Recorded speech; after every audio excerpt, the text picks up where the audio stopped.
Good evening and welcome to Friday's edition of the Regional News. I'm Antonio Day. We start off with some news coming from the Pan-American Health Organization. The Pan-American Health Organization has introduced a rapid assessment tool to enhance care for women survivors of sexual violence, addressing the ongoing high rates of violence against women in the Americas, where 1 in 3 women has faced physical and/or sexual violence in their lifetime.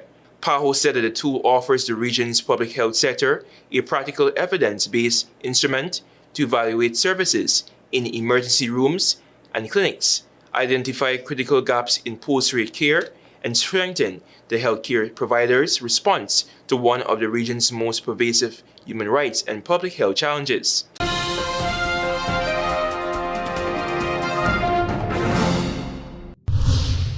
Turning attention to news from the United Nations. The United Nations is quietly being starved.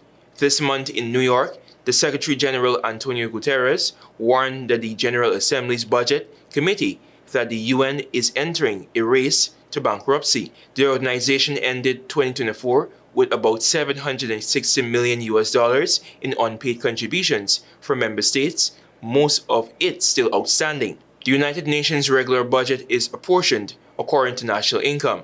For the Caribbean and Latin America regions, with small open economies and societies vulnerable to climate change, the consequences are immediate and severe. United Nations development and humanitarian programs are already facing restrictions. Development financing, which has been long the backbone of support for the least developed countries and small island states, is declining at a time when the impacts of climate change are accelerating. For small island developing states, this is a matter of survival. Every dollar taken away from the United Nations development and climate adaptation programs increases the gap between the threats they face and their ability to respond effectively.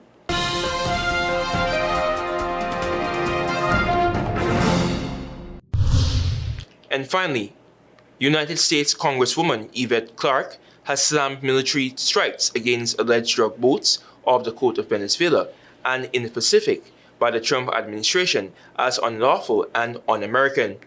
She has called on the administration to cease using the United States Armed Forces for any hostilities in Venezuela or across the Caribbean, as the U.S. Congress has not authorized any such military action.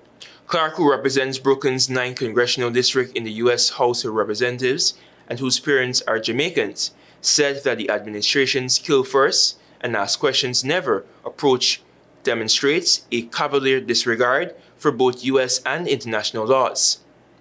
That has brought us to the end of Friday's edition of the Regional News. I'm Antonio Day. Thank you for watching and listening. Do have a spectacular weekend and be safe. Goodbye.